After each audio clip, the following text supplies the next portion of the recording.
আপুনিও লাভ কৰা নাই নেকি অৰুণোদয় আঁচনিৰ টকা? তেন্তে আহি পৰিছে ডাঙৰ আপডেট। লগতে চৰকাৰী ঘৰৰ বাবে যিসকলে নতুনকৈ জিঅ' টেগিং কৰিছে তেওঁলোকৰ বাবেও আহি পৰিছে ভাল খবৰ। হয়, কেইবাটাও গুৰুত্বপূৰ্ণ খবৰ একেলগে চাবলৈ এতিয়া ভিডিঅ'টোত লাইক কৰি চেনেলটো ছাবস্ক্ৰাইব কৰি ৰাখি দিয়ক।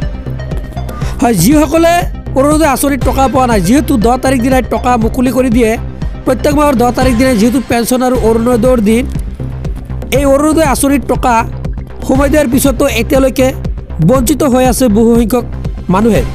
যদি আপুনি অৰুণোদয় আঁচনিৰ টকা পোৱা নাই তেন্তে আপুনি এইকেইটা কাম কৰক।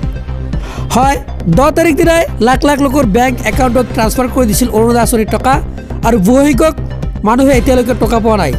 তেওঁলোকে কেইদিনমান অপেক্ষা কৰক, আৰু যিসকলৰ KYC নাই তেওঁলোকে KYC কৰক, একাউণ্টত সোমাই যাব টকা।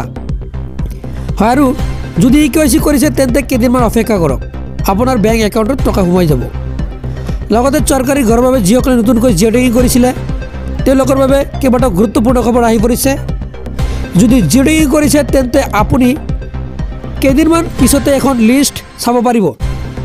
গাঁও সভাত পঞ্চায়তত কিন্তু আপোনাৰ যি সভা অনুষ্ঠিত হ'ব আৰু তাতে কিন্তু স্বাক্ষৰ কৰিব সভাপতিয়ে, পঞ্চায়ত সভাপতিয়ে কিন্তু স্বাক্ষৰ কৰিব যে আপোনাৰ পকী ঘৰ নাই। যিসকলে আগতে পকী ঘৰ লাভ কৰিছে তেওঁলোকে কিন্তু চৰকাৰী ঘৰ নাপায়।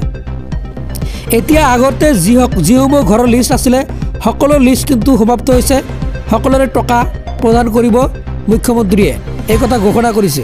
লগতে এতিয়াৰে পৰা কিন্তু যিসকলে নতুনকৈ জিঅ' টেগিং কৰিছে তেওঁলোকৰহে টকা এইবাৰ দি দিব, আৰু ইয়াৰ চূড়ান্ত ফাইনেল লিষ্ট প্ৰকাশ কৰিব কেইদিনমান পিছতে। যদি লিষ্ট চাব বিচাৰিছে তেন্তে এতিয়াই চেনেলটো ছাবস্ক্ৰাইব কৰি ৰাখি দিয়ক। মই পৰৱৰ্তী ভিডিঅ'ত জনাই দিম কেনেকৈ লিষ্ট কৰিব লাগে।